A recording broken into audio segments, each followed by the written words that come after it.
Capítulo 3. Jamais estive tão próxima do pecado. Aquela transformação em Leninha deixou todos os presentes atônitos. Era de fato muito esquisito. Inconveniente foi como classificou o coronel Alcebiades. Sim, Leninha estava agora calma, absolutamente calma. Toda sua excitação anterior desaparecera. Parecia presa de um encanto qualquer, um feitiço, de uma influência que não fosse normal. Todos os olhos, então, como de comum acordo, se voltaram para o marido, na cabeceira da mesa, ainda sentado, ora olhando para a mulher, ora para o irmão. Paulo não dizia nada. Apenas seu lábio superior tremia, indicando um estado de excitação perigosa. Dona Consuelo e o padre aguardavam um gesto ou uma palavra de alguém que acabasse com aquele silêncio carregado de presságio. Alguma coisa de terrível ia acontecer. Tinha que acontecer. Mas ninguém disse, ninguém fez nada. Apenas Leninha, de cabeça baixa, olhos fechados, repetiu: Eu fico, eu fico. Seu corpo balançou. Ela sentiu que a vida lhe fugia à consciência e teria caído, se Maurício, atento, não a segurasse carregando-a nos braços. Houve um pequeno tumulto na sala. Alguém derrubou uma cadeira. Acabara-se aquela imobilidade tensa de expectativa. Vertigem. Tantas emoções.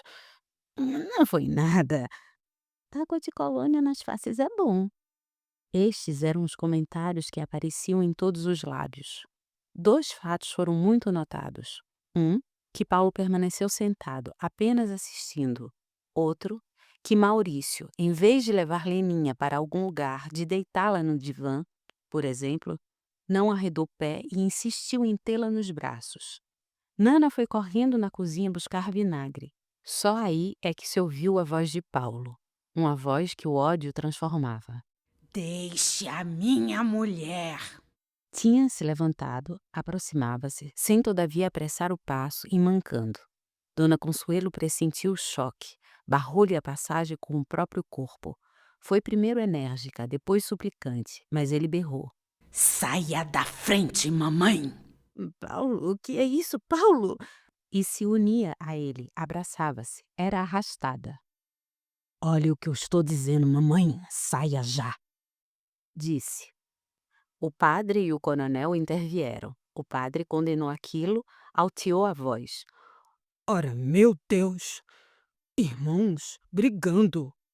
Sem se mexer, com a cunhada nos braços, Maurício desafiou enquanto se tentava conter Paulo. Vem, deixa ele vir. E repetia, vem. Seus lábios finos estavam quase brancos. Leninha não se mexia, parecia uma morta.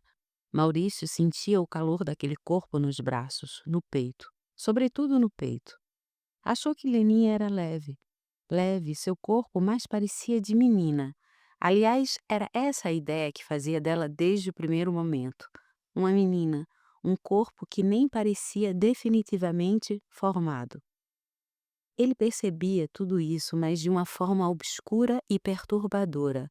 Ao mesmo tempo que olhava para o irmão e seguia as tentativas que faziam para dominá-lo, gritou outra vez: Vem! Paulo então fez um esforço definitivo. Desprendeu-se de todo mundo, empurrou brutalmente Dona Consuelo, que ia caindo, e livre veio, reto, para Maurício. Segundo o coronel disse depois, Paulo parecia um assassino. Estavam agora face a face. Só uma coisa ainda os separava da luta: o corpo de Leninha. Larga ou não larga a minha mulher? Bêbado.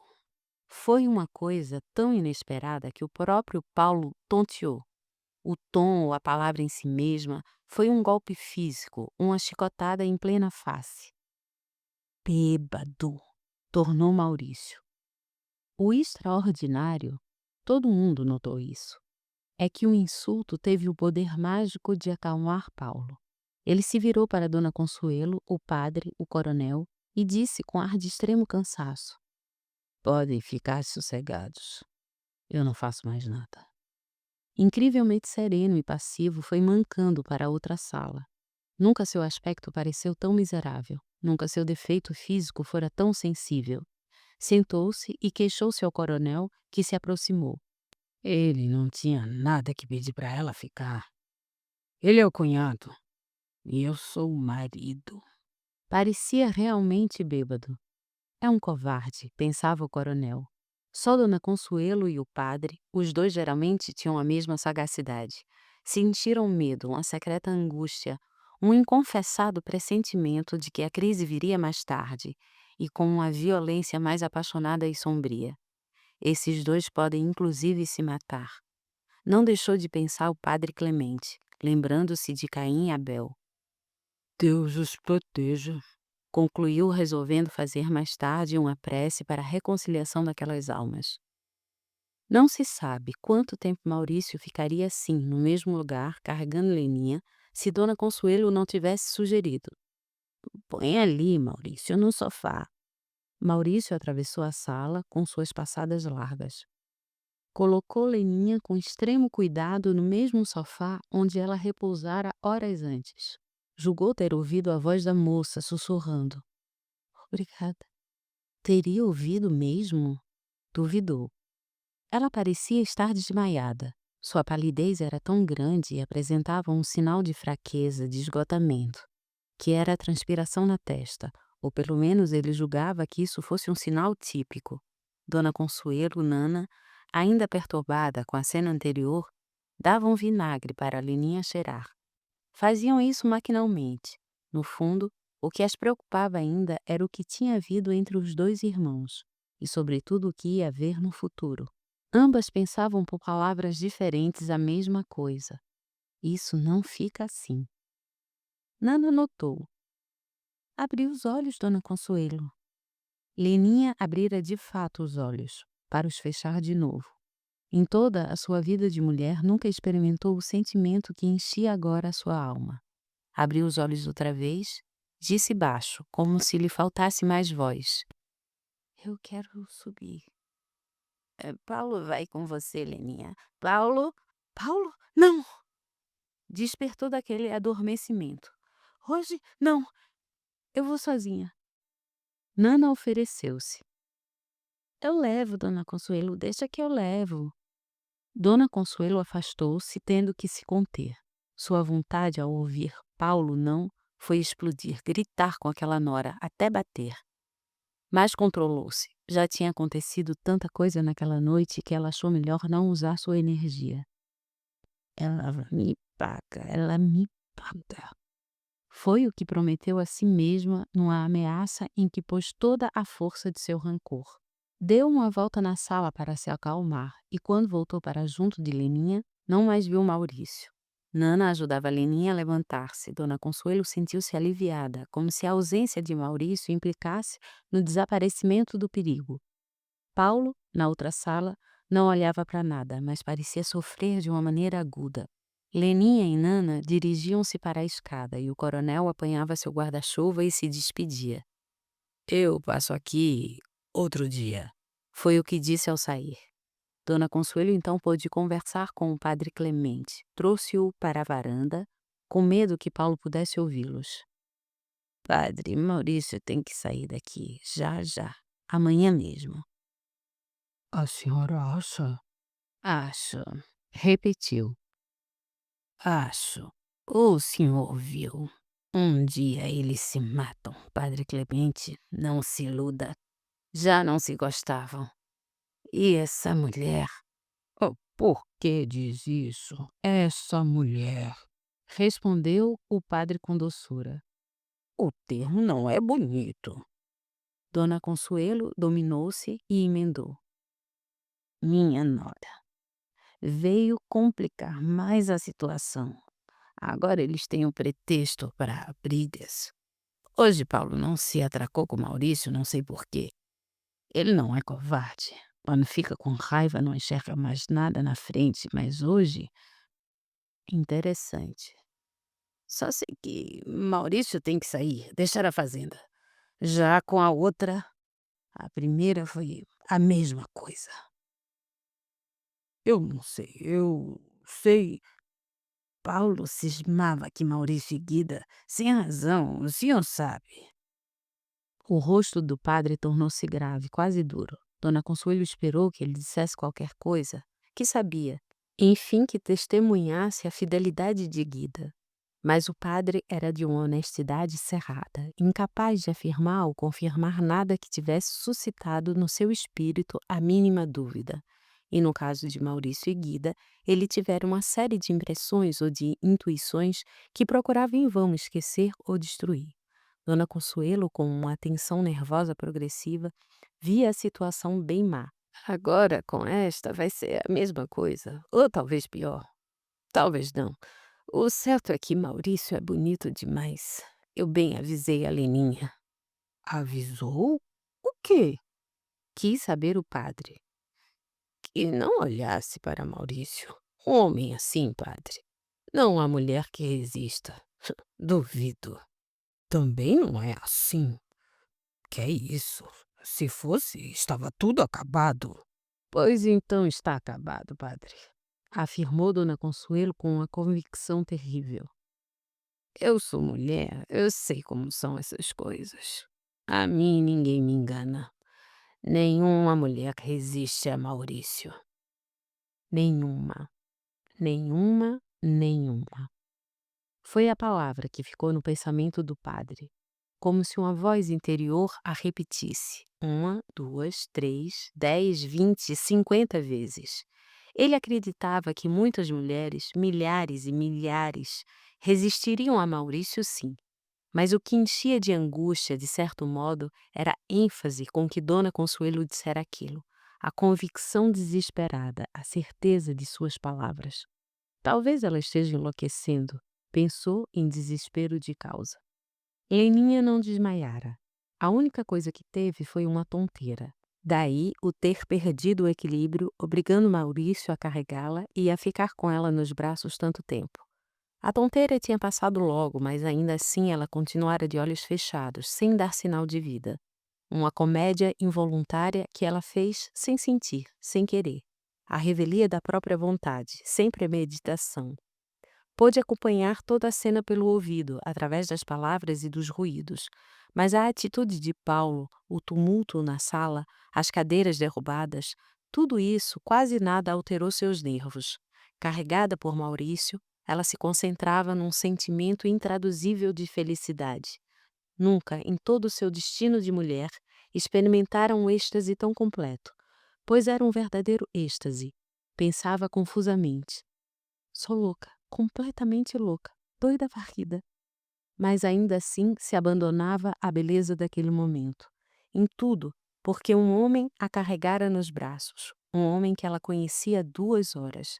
Aquela emoção que sentia, só a emoção, era já um pecado. Eu sou casada. Não amo meu marido, mas sou casada. Não teria direito de se emocionar tanto com um homem que não era seu marido. Ao mesmo tempo se defendia.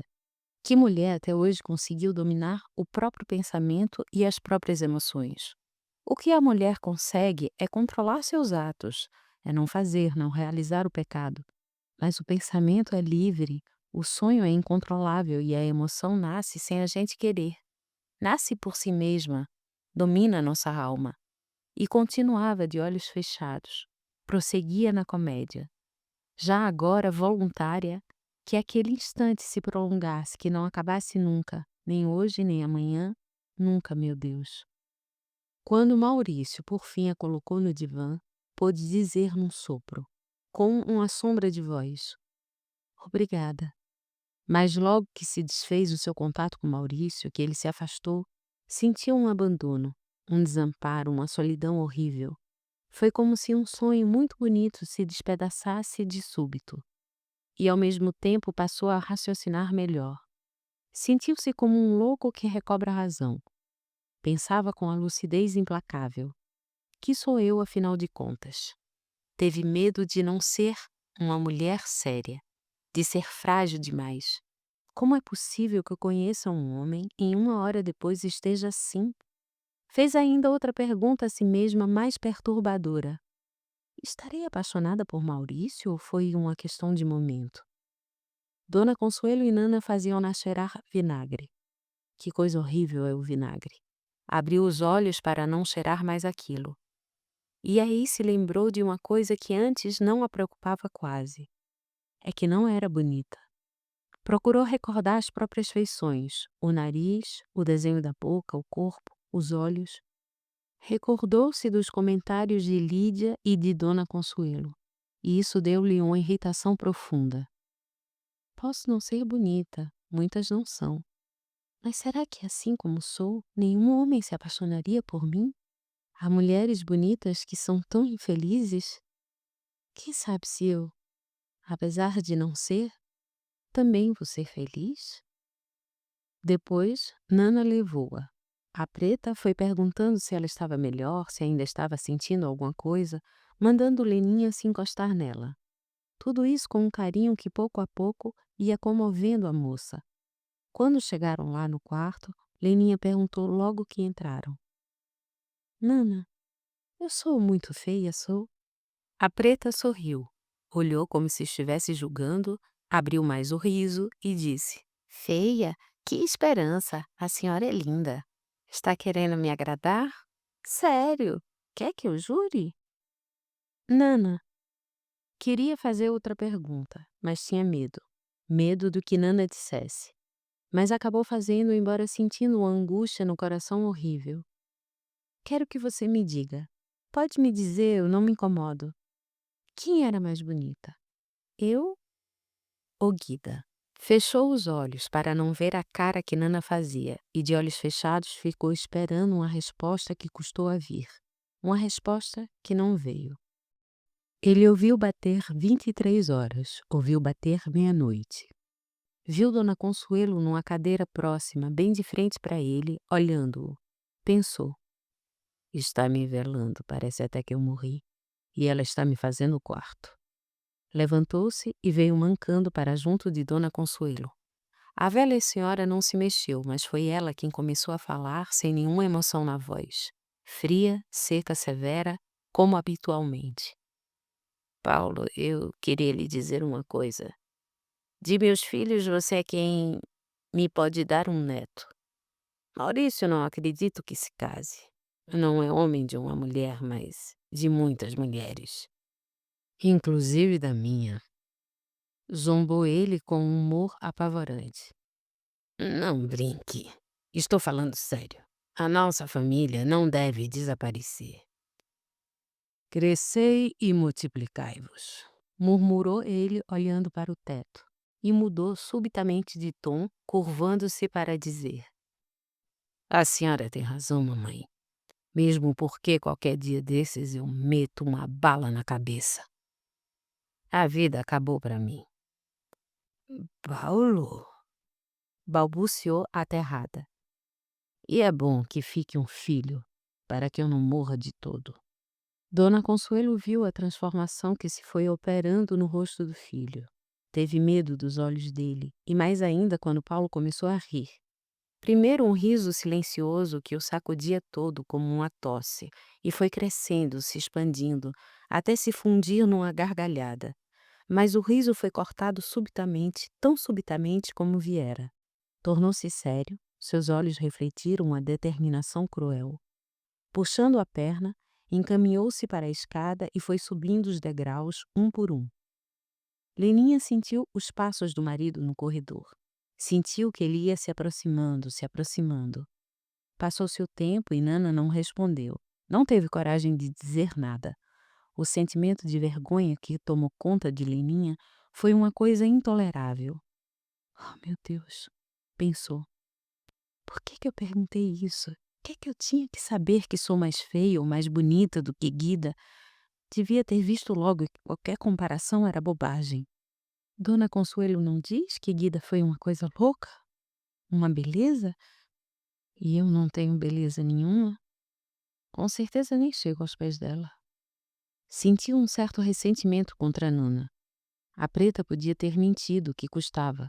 Para ser amável, delicada, podia ter dito: a senhora é mais bonita. É a senhora. A senhora é mais bonita do que Guida. Em vez disso, até agora estava calada. Então Leninha quis sofrer mais, revolver a ferida que se abria na sua alma e insistiu. Provocou Nana. Quer dizer que eu não sou nada junto de Guida. Queria saber tudo. Como era a outra, o que é que tinha de especial. Será que era tão bonita assim? Nana sofria, procurava defender-se, escapar daquele interrogatório. Percebia que a nova patroa estava desesperada. Odeio Guida, pensou Leninha. Odeio essa mulher. E aposto que estão exagerando. Não foi tão bonita assim. O nome da morta martelava seu pensamento. Preciso rezar, preciso rezar. Nana pediu. Não pense mais nisso, dona Leninha. Seu Paulo não se casou com a senhora, então. É porque achou que a senhora é bonita também. Parou no meio do quarto atônita. Ah, meu Deus, percebi agora. A preta pensava que era por causa de Paulo. Teve vontade de rir e de chorar ao mesmo tempo. Imagine se ela se importava com Paulo. Ele podia pensar em Guida quantas vezes quisesse. Podia ser fiel à memória dela. Ir todos os dias ao cemitério levar flores. Eu não me incomodaria com isso, até gostaria. E se ele amasse uma viva, então melhor. 1000 vezes melhor. Contanto que a deixasse em paz. O que a fazia sofrer era o sentimento de que Maurício conhecera Guida, de que com certeza admirara muito a cunhada. Quem sabe, se não tinha a amado. Ela era mulher do seu irmão, mas que tinha isso? A gente admira ou gosta não é porque quer, não é porque delibera. Vou gostar de fulano, ou vou admirar cicrano. Gosta e admira porque sim. Além disso, o ódio que separava os dois irmãos devia ter um motivo sério. Que motivo mais sério do que uma mulher? A causa era então Guida, a memória de Guida, viva naqueles dois corações. Leninha ouvia Nana falando. Estava falando alguma coisa, mas não prestava atenção, devorada por uma febre interior. Odiava a ausente, como talvez jamais uma mulher tivesse odiado outra mulher. E odiava o ar que ela havia respirado, aquela casa em que tinha vivido, o quarto, tudo. Dona Leninha, por que a senhora não põe a camisola do dia? Virou-se agressiva para a preta, como se tivesse recebido um golpe inesperado. Camisola do dia? Ainda fez a pergunta como se não tivesse percebido direito, como se estudasse o sentido daquelas palavras. Camisola do dia. Camisola do dia. Teve vontade de rir outra vez, mas não o fez porque sabia que o riso iria transformar-se em soluço. Sentou-se na cama. Nana aproximou-se. Parece ter medo de mim, raciocinou Leninha. Prometi a Maurício que iria ficar. E como vai ser agora, meu Deus? Que loucura aquela promessa que ela, entretanto, estava resolvida a cumprir. Acontecesse o que acontecesse. Mas o que é que ele tem para me dominar assim? Agora, no mínimo, vou sonhar sempre com ele. E Nana, minha Nossa Senhora, doce, humilde, persuasiva, tenaz, dizendo coisas que Leninha não ouviu, querendo convencê-la a se preparar. Daqui a pouco ele vem, daqui a pouco ele chega. Nana não estava entendendo nada, ou se esforçava para não entender. Aquela história de Maurício na sala, a atitude estranha de Leninha lá, e mesmo agora as coisas que ela tinha dito contra Paulo. Tudo isso enchia a cabeça da velha criada. Mas ela procurava não pensar, não ver, não querendo saber de nada. De repente a preta teve um estremecimento. É que sentira os passos de Paulo, passos que o defeito da perna tornavam inconfundíveis. Conhecia a léguas seu andar. Ele vem, balbuciou. Seu Paulo. Vem? Assustou-se Leninha. Ouviu os passos dele, subia agora a escada, levantou-se. Nana, não deixe esse homem entrar. Mas o que é que eu posso fazer, filhinha? Diga o quê? Não sei. Esse homem aqui não entra. Mas é seu marido. Tem direito. Direito o quê? Direito coisa nenhuma. Ficaram as duas paradas, a preta e a jovem senhora, sentindo que Paulo se aproximava mais, cada vez mais. Agora vinha no corredor, maneando, mancando, mancando. Aleijado, murmurou Leninha, saturada de ódio, um ódio sem limites. O mais estranho é que quando ele chegou na porta, podia ter batido logo, mas não fez. Ficou imóvel. Durante, digamos, 30 segundos que Leninha e Nana, na sua angústia, acharam um tempo infinito. Por fim ele bateu. Uma vez, duas vezes. Nana então dirigiu-se para a porta. Dirigiu-se, ou melhor, quase correu. Leninha quis segurá-la, porém ela rápida se desprendeu. A preta parecia aterrorizada. Abriu a porta e passou. Leninha sentiu que Nana chegava ao fim do corredor. Descia as escadas. Estou sozinha, pensou. Sozinha com esse homem. Por que Paulo não entrava? Continuava na porta, olhando para a mulher. Ela jamais soube quanto tempo ficaram assim, olhando-se apenas, sem um gesto. Depois ele entrou, fechou a porta, deu a volta-chave e veio na direção da esposa, que não recuou um passo. Acho melhor fechar a luz. Disse ele com a voz mudada, tão mudada. Dir-se-ia que tinha feito um grande esforço físico e estava cansado, muito cansado. E insistiu. Não é? Para que a luz acesa? Seu tom era infantil, voz máscula, mas o tom de criança. Mais tarde, Leninha pensara. Que ideia foi dele fechar a luz naquele momento? Apertou o botão, a luz apagou-se. Todavia, a escuridão não era completa. Havia a pequena lâmpada do oratório, sempre acesa, iluminando a imagem de Santa. Ela não o via mais, nem ele a mim. Foi o que pensou. Estava calma, tremendamente calma, sem nenhum vestígio de emoção, nenhum. Paulo veio silenciosamente, tão silenciosamente que ela só percebeu a sua proximidade pelo hálito do marido. Aquele hálito de álcool que nenhuma mulher poderia suportar. Quem tem um hálito assim, devia virar o rosto ao se dirigir a outra pessoa, ou então falar à distância. Leninha não pôde sequer tentar um gesto de defesa, de fuga. Paulo tomou-a de assalto no seu abraço, um abraço que a imobilizou, que quase parecia triturá-la. Só não gritou por um orgulho desesperado. Pôde apenas balbuciar. Aleijado! Aquilo foi tão inesperado que ele não entendeu. Achou que tinha ouvido mal. O quê? Aleijado! Repetiu Leninha com mais violência na sua maldade de mulher, que aquilo devia causar-lhe um sofrimento especial, que devia ofendê-lo tanto como ser chamado de bêbado.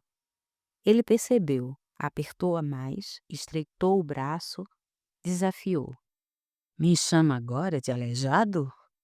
Reuniu todas as forças para dizer: Aleijado! Ele estreitou mais um pouco o abraço. Ela sentiu como se os seus ossos estalassem. Era demais. Aquilo não podia suportar por mais tempo. Morreria ali, na certa. A força de Paulo era monstruosa e, entretanto, ele acovardara-se quando o irmão o chamou de bêbado. Foi colando os lábios no ouvido dela que Paulo sussurrou. E agora? Vai me chamar de aleijado outra vez? Vai? Não, não! Ele afrouxou um pouco. Leninha então teve ânimo para insultá-lo. Bruto, estúpido. Mas não alteou a voz para dizer isso. Paulo também falou baixo. Que adianta, Maurício, ser mais bonito do que eu, se você está à minha disposição, se eu posso fazer com você o que eu quiser? Saindo da sala, Maurício ficou alguns momentos na varanda. De lá poderia ouvir o que dissesse. Tinha medo que Paulo quisesse fazer alguma violência na mulher. Ele então interferiria. E pensou, acendendo um cigarro. Preciso falar com o Padre Clemente. Dizer que um dia mato Paulo. Nós dois somos demais no mundo. Um tem que morrer. Respirou aliviado quando viu que Lenin e Nana se encaminhavam para a escada. Ficou observando um pouco mais, receoso de que Paulo as seguisse. Depois, enfim, desceu a escada da varanda e mergulhou na noite. Ia fazer o que sempre fazia, a sua excursão noturna, que era um mistério na fazenda de Santa Maria. Qual seria seu destino todas as noites? Era o que ninguém sabia. Desconfiava-se que fosse caso amoroso. Tinha que ser uma mulher, só podia ser isso. Mas ele fazia tanto segredo, fechava-se tanto, que Dona Consuelo calculava. É mulher casada. Sou capaz de jurar. Um dia, interpelara mesmo o filho. Maurício, eu não tenho nada com que você faça fora de casa. Você é maior, sabe o que faz, mas uma coisa só eu quero que você diga. Essa mulher, que mulher? Esse caso que você tem, ela é casada? É, meu filho? Ora, mamãe, ora. Fora até um pouco grosseiro e ficou nisso. Nesse ora, mamãe, ora. Dona Consuelo deixou de ter dúvidas. Pareceu-lhe que era mulher casada sim, e teve medo pelo filho. Ele voltava dessas excursões de manhã. O que a irritava era que aquilo fosse todos os dias. Todos os dias. Ele não falhava nunca. Uma vez estava devorado de febre, nas fronteiras do delírio, pois quando chegou a hora de sempre, levantou-se cambaleando, apanhou o revólver, ia sempre armado, sempre. E foi. Dona Consuelo, aterrada, ainda quis prendê-lo. Mas você ir assim, meu filho, com febre, com essa febre? Maurício geralmente escutava o que a mãe dizia, respeitava-a muito. Só nesse caso é que era intransigente, hostil, tornava-se em certas ocasiões estúpido. E quando a mãe quis detê-lo, reagiu logo, afastou-a de seu caminho.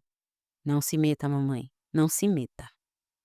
Naquela noite, da chegada de Leninha em Santa Maria, ele seguiu o mesmo caminho das outras vezes. De vez em quando olhava para trás, observava se não estava sendo seguido, e se ouvia alguma coisa, um rumor, que às vezes era de um bicho, escondia-se de trás de uma árvore. Puxava o revólver e ficava à escuta de tocaia. Só prosseguia sua marcha quando verificava que não havia nada, que tinha sido uma ilusão sua, nada mais. Seu itinerário através da floresta era propositadamente o mais confuso possível. Ele sempre levava em conta a hipótese de que estava sendo seguido e agia como se quisesse confundir, despistar qualquer pessoa que porventura o acompanhasse. De comum não parava, mas esta noite se detinha de quando em quando. Uma vez sentou numa pequena rocha, estava dentro da floresta, e ficou pensativo, vários minutos. A imagem de Leninha perseguia-o. Eu podia ter ficado hoje na fazenda.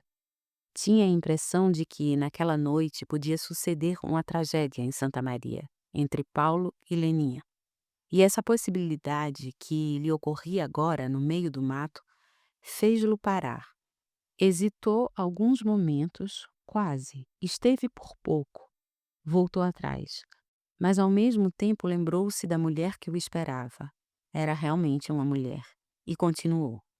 O interessante é que não estava certo ainda, não chegara a uma conclusão, se Leninha era bonita ou não. Sabia só que parecia uma menina. Era muito frágil de corpo, delicada de feições.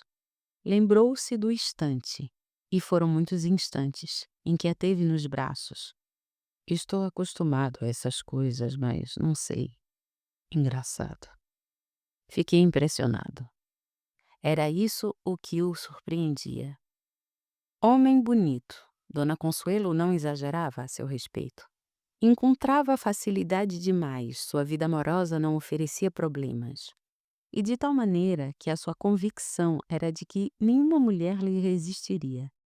Maurício está muito mal acostumado, era o que se comentava. E estava realmente. Aliás, criara-se ouvindo sua mãe repetir: Não há ninguém mais bonito do que você, meu filho. Duvido que ama mulher. Andando na noite, ele pensava que a conquista de Leninha era uma coisa que estava nele, na sua vontade. Basta eu querer. Foi o que pensou no meio da noite. Não levava em conta a vontade de Leninha, o seu caráter, o seu direito de dispor de si mesma e o seu dever de fidelidade ao marido. Contava apenas com sua figura de homem, a sua capacidade de se fazer amado. De súbito parou. Um nome veio-lhe aos lábios. Regina. Seu rosto endureceu na sombra, recomeçou a andar, ouviu um barulho distante, um relâmpago encheu o céu e a floresta. Estava quase chegando ao seu destino. Mais um pouco veria a cabana em que Regina morava. Passava seus dias de mulher solitária. Regina, Regina. Tudo sacrificara, tudo abandonara por amor dele, Maurício. Vivia só, no meio da floresta, com um único criado, Tião. Maurício é quem lhe levava os vestidos, as meias, os lápis de batom e trazia as novidades da moda. Olha, isso aqui estão usando agora. Eram luvas, chapéus, sapatos abertos no calcanhar, fechados. Ela vestia, usava tudo só para ele, para recebê-lo à noite. Era até impressionante, esquisito, fantástico, sei lá, ver uma moça linda, vestida em grande gala pintada, naquela cabana e naquele ermo. Regina era assim. Tinha medo de perder o seu jovem Deus. E sempre que ele chegava na cabana, ela estava lá, perfeita, irrepreensível e, sobretudo, linda, linda. Agora que a imagem de Regina se fixava no seu pensamento, ele ia esquecendo pouco a pouco de Leninha. Apressou o passo e viu, por fim, entre árvores grandes, a casinha escondida. Uma casinha feita de troncos, como no Alasca. Pela pequena janela saía uma luz escassa. Nem eletricidade havia, era candeeiro. Ia gritar: Regina! Quando viu o vulto de Tião correr para ele, de braços abertos, teve um choque, um mau pressentimento, quase correu também. Seu Maurício, depressa, seu Maurício! Entrou correndo e viu Regina deitada e o sangue correndo em quantidade incrível. Regina tinha cortado os pulsos. Estava pálida, de olhos fechados. Só as mortas eram pálidas assim. Ela se matou, seu Maurício! Ela se matou! E o velho abandonou o pequeno quarto. Foi chorar lá fora, debaixo da noite.